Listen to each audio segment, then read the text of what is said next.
নমস্কাৰ প্ৰিয় দৰ্শক, প্ৰজ্ঞান ইউনিভাৰ্ছ চেনেলত আপোনালোকক সকলোকে স্বাগতম জনাইছোঁ, য'ত আমি আগন্তুক সপ্তাহটোৰ প্ৰতিটো গুৰুত্বপূৰ্ণ দিশৰ বিষয়ে আলোচনা কৰিম। 24 পৰা 30 নৱেম্বৰলৈকে বৃষ ৰাশিৰ বাবে। হয়, আপোনাৰ সপ্তাহটো কেনেকুৱা হ'ব? পাৰিবাৰিক জীৱন, স্বাস্থ্য, প্ৰেম, কেৰিয়াৰ, চাকৰিৰ ব্যৱসায়, আৰ্থিক লাভ, শিক্ষা, বন্ধু বান্ধৱী, বিবাহিত জীৱন, ভাগ্য আৰু প্ৰতিকাৰ। আপুনি এটা ভিডিঅ'ত সকলো হ'ব, গতিকে ভিডিঅ'টো সম্পূৰ্ণকৈ চাওক, কাৰণ শেষত দিয়া প্ৰতিকাৰে আপোনাৰ ভাগ্যক এক বৃহৎ পৰিৱৰ্তন আনিব পাৰে। এই সপ্তাহত বৃষ ৰাশিৰ সকলৰ বাবে গ্ৰহৰ অৱস্থান অলপ মিশ্ৰিত যেন লাগে। বৰ্তমান আপোনাৰ চন্দ্ৰ ৰাশিৰ পৰা শনিক একাদশ স্থানত ৰখা হৈছে। একাদশ স্থানক লাভ, ইচ্ছা পূৰণ, বন্ধু, ডাঙৰ সিদ্ধান্ত, আৰ্থিক অগ্ৰগতিৰ কাৰক হিচাপে গণ্য কৰা হয়। কিন্তু এই সপ্তাহত শনিৰ প্ৰভাৱ আৰু কিছুমান গ্ৰহৰ অৱস্থানে ইংগিত দিয়ে যে পৰিয়ালৰ কোনো সদস্যৰ হঠাৎ স্বাস্থ্যৰ অৱনতি ঘটাৰ খবৰ পাই আপুনি বিচলিত হ'ব পাৰে। উদ্বেগ আৰু মানসিক চাপ বাঢ়িব পাৰে। কিন্তু একে সময়তে আপোনাৰ সৃষ্টিশীল শক্তি, আপোনাৰ সৃষ্টিশীলতা, আপোনাৰ প্ৰতিভা এই সপ্তাহত আপোনাৰ আটাইতকৈ ডাঙৰ অস্ত্ৰ হৈ পৰিব। যদি আপুনি আপোনাৰ প্ৰতিভাক ফলপ্ৰসূভাৱে ব্যৱহাৰ কৰিব পাৰে, সেয়া শিল্প, সংগীত, লেখা, ব্যৱসায়িক ধাৰণা, পৰিচালনা, ছ'চিয়েল মিডিয়াৰ বিষয়বস্তু বা আন যিকোনো সৃষ্টিশীল ক্ষেত্ৰই হওক, এই সপ্তাহত আপুনি আৰ্থিকভাৱে শক্তিশালী হ'ব পাৰে। শনিয়ে এইটোৱে সূচায় যে দেৰিকৈ বাহিৰত থকা, অপ্ৰয়োজনীয় খৰচ, মাক দেউতাকৰ পৰামৰ্শ সহজভাৱে লোৱা, এই সকলোবোৰ আপোনাৰ বাবে অতি ব্যয়বহুল বুলি প্ৰমাণিত হ'ব পাৰে। এতিয়া এই সপ্তাহৰ প্ৰতিটো দিশ বিতংভাৱে জানো আহকচোন। প্ৰিয় দৰ্শক, প্ৰথমতে আমি জানো আহক পাৰিবাৰিক জীৱন। এই সপ্তাহত আপোনাৰ পাৰিবাৰিক জীৱন আটাইতকৈ বেছি প্ৰভাৱিত হ'ব। আপুনি হয়তো আৰম্ভণিতে পৰিয়ালৰ কোনো সদস্যৰ স্বাস্থ্যৰ প্ৰতি চিন্তিত হ'ব পাৰে। এই স্বাস্থ্যজনিত বিষয়টো এজন বৃদ্ধ ব্যক্তিৰ সৈতে জড়িত হ'ব পাৰে, যেনে দাদা, আইতা, মা, পিতৃ বা এজন বৃদ্ধ ককা বা মাহী। এই পৰিস্থিতিয়ে আপোনাৰ মানসিক বিকাৰগ্ৰস্ত অনুভৱ কৰিব। ইচ্ছা কৰিলেও কামত সম্পূৰ্ণ মনোনিৱেশ কৰিব নোৱাৰিব। পৰিয়ালত সৰু সৰু কথাক লৈ উত্তেজনা বাঢ়িব পাৰে। আপোনাৰ দৈনন্দিন কাম কাজক লৈ অভিভাৱক বিচলিত হ'ব পাৰে, বিশেষকৈ যদি আপুনি ঘৰলৈ দেৰিকৈ উভতি আহিছে বা অত্যধিক খৰচ কৰিছে। শনিৰ প্ৰভাৱে আপোনাক শিকাইছে যে অনুশাসন সফলতাৰ চাবিকাঠি। যদি আপুনি অনুশাসিত হৈ থাকে আৰু পিতৃ মাতৃৰ পৰামৰ্শক সন্মান কৰে, তেন্তে মানসিক চাপ কমি যাব আৰু ঘৰত শান্তি বিৰাজ কৰিব। সপ্তাহৰ মাজভাগ পৰিয়ালৰ লগত সময় কটাবলৈ মন যাব। আপুনি কোনো আত্মীয় বা পুৰণি চিনাকিৰ লগতো আপুনি চেক ইন কৰিব পাৰে। সপ্তাহৰ শেষলৈকে আপোনাৰ পৰিয়ালৰ পৰিৱেশ অলপ লঘু আৰু স্বাভাৱিক হৈ পৰিব। প্ৰিয় দৰ্শক, এই সপ্তাহত আপুনি পৰিয়ালৰ গুৰুত্ব ভালদৰে বুজি পাব পাৰিব। আমি স্বাস্থ্য যদি চাওঁ, স্বাস্থ্যৰ দৃষ্টিকোণৰ পৰা সপ্তাহৰ প্ৰথম দিনবোৰ দুৰ্বল যেন লাগে। আপুনি মানসিক চাপ অনুভৱ কৰিব আৰু সম্ভৱ যে আপুনি সৰু সৰু সমস্যাৰ সন্মুখীন হ'ব পাৰে, যেনে ধৰি লওক মূৰৰ বিষ, টোপনিৰ অভাৱ, পেটৰ সমস্যা, ভাগৰ বা হঠাৎ দুৰ্বলতা। নিজকে মানসিকভাৱে শান্ত কৰি ৰখাটো অত্যন্ত গুৰুত্বপূৰ্ণ, কিয়নো মানসিক চাপে আপোনাৰ প্ৰদৰ্শনত প্ৰভাৱ পেলাব পাৰে। ধ্যান, যোগাসন, ৰাতিপুৱা খোজকাঢ়ি এই সপ্তাহটো আপোনাৰ বাবে বিশেষভাৱে উপকাৰী হ'ব। জাংক ফুড, ভজা খাদ্য আৰু গভীৰ নিশাৰ খাদ্যৰ পৰিহাৰ কৰক। সপ্তাহৰ মাজভাগৰ পিছত ক্ৰমান্বয়ে স্বাস্থ্যৰ উন্নতি হ'ব। যিসকলে দীৰ্ঘদিনীয়া ৰোগৰ সৈতে যুঁজি আছিল, যেনে ডায়েবেটিছ, উচ্চ ৰক্তচাপ আৰু মাইগ্ৰেন, তেওঁলোকৰ উন্নতি দেখা পাব। সামৰণিত মই এইটো ক'ম যে সপ্তাহটো দুৰ্বল আৰম্ভ হৈছিল যদিও শক্তিশালীভাৱে শেষ হৈছিল। প্ৰেমৰ সম্পৰ্ক যদি চোৱা হয়, এই সপ্তাহত প্ৰেম জীৱনটো অলপ আৱেগিক হ'ব।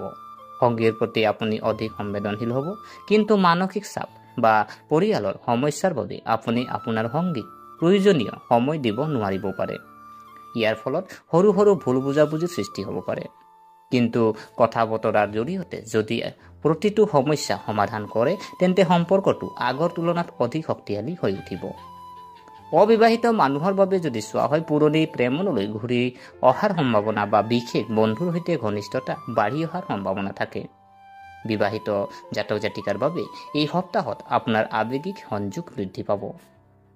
স্বামী স্ত্ৰীয়ে সিজনে সিজনৰ পৰা সহযোগিতা আৰু লাভ কৰিব।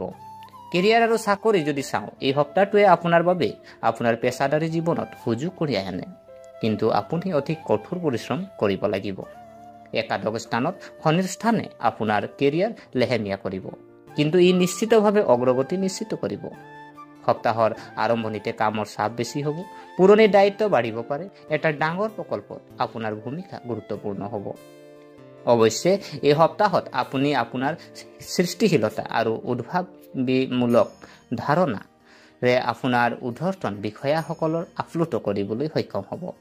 নিয়োজিত জাতক জাতিকাৰ বাবে পদোন্নতিৰ দিশত অগ্ৰগতি লাভ কৰিব।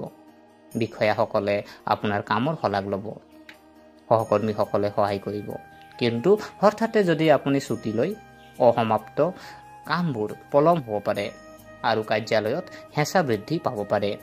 চাকৰি সলনি কৰিব বিচৰাসকলে অলপ বেছি সময় অপেক্ষা কৰিব লাগে। সঠিক সুযোগ সোনকালে আহিব। ব্যৱসায়ৰ দিশটো যদি চাওঁ, ব্যৱসায়ত শনিৰ স্থানে লাভৰ সুযোগ প্ৰদান কৰিছে যদিও লাহে লাহে আহিব। এই সপ্তাহত ব্যৱসায়ত পুৰণি ক্লায়েণ্টৰ সৈতে যোগাযোগ বৃদ্ধি পাব, আবদ্ধ টকা মুকলি হ'ব পাৰে।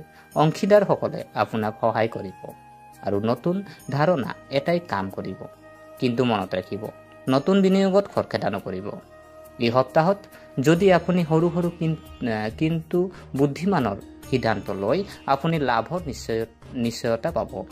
অংশীদাৰিত্ব যোগাযোগ বৃদ্ধি কৰা, অন্যথা ভুল বুজাবুজিৰ সৃষ্টি হ'ব পাৰে। আৰ্থিক পৰিস্থিতি আমি যদি চাওঁ, টকা আৰু বিত্ত আৰ্থিক বিষয়ত এই সপ্তাহটো অত্যন্ত গুৰুত্বপূৰ্ণ, কাৰণ 11 নং স্থানত শনি, ক্ৰমান্বয়ে কিন্তু স্থায়ী লাভ, আয়ৰ স্থিতিশীলতা, সঞ্চয় বৃদ্ধি। ইয়াৰ উপৰিও অপচয়মূলক ব্যয় বৃদ্ধিৰ লক্ষণ দেখা গৈছে, বিশেষকৈ ধৰি লওক ফোন বা আপোনাৰ ভ্ৰমণৰ ক্ষেত্ৰত, বাহিৰত খাদ্য খোৱা, অপ্ৰয়োজনীয় ক্ৰয়, এইবোৰ ক্ষেত্ৰত খৰচ বৃদ্ধি হ'ব পাৰে। গতিকে আপুনি গোটেই সপ্তাহটো আপোনাৰ বাজেট নিয়ন্ত্ৰণত ৰাখক। ভাল খবৰ কিছুমান আছে, যেনে ধৰি লওক সৃষ্টিশীল কামে উপাৰ্জনৰ সুযোগ প্ৰদান কৰিব। এতিয়া জানো আহক যে শিক্ষা, আমি যিহেতু ছাত্ৰ ছাত্ৰীৰ বাবে এই সপ্তাহটো ছাত্ৰ ছাত্ৰীৰ বাবে এক কঠোৰ পৰিশ্ৰম দিন। প্ৰতিযোগিতামূলক পৰীক্ষাৰ বাবে ডাঙৰ লক্ষ্যৰ বাবে প্ৰস্তুতি চলোৱা ছাত্ৰ ছাত্ৰী অধিক মনোনিৱেশ কৰিব লাগিব। বৰ্তমান আপোনাৰ আটাইতকৈ ডাঙৰ শত্ৰু কি জানেনে? অহংকাৰ আৰু খৰখেদা। হয়তো ভাল খবৰটো হ'ল যে আপোনাৰ কঠোৰ পৰিশ্ৰমৰ ফল হ'ব আৰু দুয়োৰে পৰা আপুনি প্ৰশংসা লাভ কৰিব। শিক্ষক, পৰিয়াল, বন্ধু আৰু সামাজিক জীৱন, পুৰণি বন্ধু বান্ধৱীৰ লগ পোৱাৰ দৰে অনুভৱ হ'ব। কিছুমান মানুহে আপোনাক অভাৱনীয়ভাৱে ফোন কৰিব পাৰে। ইচ্ছা কৰিলে এদিন ছুটি লৈ তেওঁলোকৰ ওচৰলৈ যাব পাৰে, কিন্তু মনত ৰাখিব ছুটি লোৱাৰ অসুবিধাও আছে। গতিকে প্ৰথমে নিজৰ কাৰ্যালয়ৰ দায়িত্ব বিবেচনা কৰক। সামাজিক জীৱনত আপোনাৰ ভাৱমূৰ্তি শক্তিশালী হ'ব। এই সপ্তাহত আপোনাৰ ভাগ্য 70% অনুকূল হ'ব। ভাগ্যই আপোনাক অনুকূল কৰিব। শিক্ষা, ব্যৱসায়, সৃষ্টিশীল কাম, কলা, পৰিয়ালৰ উন্নতি। দুৰ্বল ভাগ্য যদি চোৱা হয় স্বাস্থ্য, মানসিক চাপ, খৰচ, দেৰিকৈ বাহিৰত থকা। এই সপ্তাহৰ আটাইতকৈ গুৰুত্বপূৰ্ণ প্ৰতিকাৰ আপুনি যদি চাওঁ যে শুকুৰবাৰে এগৰাকী বৃদ্ধাক দৈ চাউল খুৱাব। এই প্ৰতিকাৰে আপোনাৰ আৰ্থিক অৱস্থা, মানসিক শান্তি, পাৰিবাৰিক মানসিক চাপ, পিতৃ মাতৃৰ সৈতে সম্পৰ্ক আৰু ভাগ্য সকলো মজবুত হ'ব। লগতে প্ৰতিদিনে পুৱা 108 বাৰ ওম নমঃ শিৱায় মন্ত্ৰ আপুনি জপ কৰক। গতিকে বন্ধুসকল, এইটোৱে আছিল এই সপ্তাহৰ বাবে আপোনাৰ বৃহৎ দীৰ্ঘৰ ৰাশিফল। গতিকে আশা কৰিছোঁ আপোনালোকে ভিডিঅ'টো চাই ভাল পালে। যদি এই ভিডিঅ' আপোনাক কিঞ্চিত মানুহ লাভান্বিত কৰিলে, তেনেহ'লে লাইক কৰিব, শ্বেয়াৰ কৰিব, কমেণ্ট কৰিব আৰু আমাৰ চেনেলটো যদিহে আপোনালোকে ছাবস্ক্ৰাইব কৰা নাই, অনুগ্ৰহ কৰি ছাবস্ক্ৰাইব কৰি আমাক উৎসাহিত কৰিব বুলি আশা থাকিলে পুনৰ লগ পোৱাৰ প্ৰতিশ্ৰুতিৰে আজিলৈ বিদায় মাগিলোঁ। ধন্যবাদ।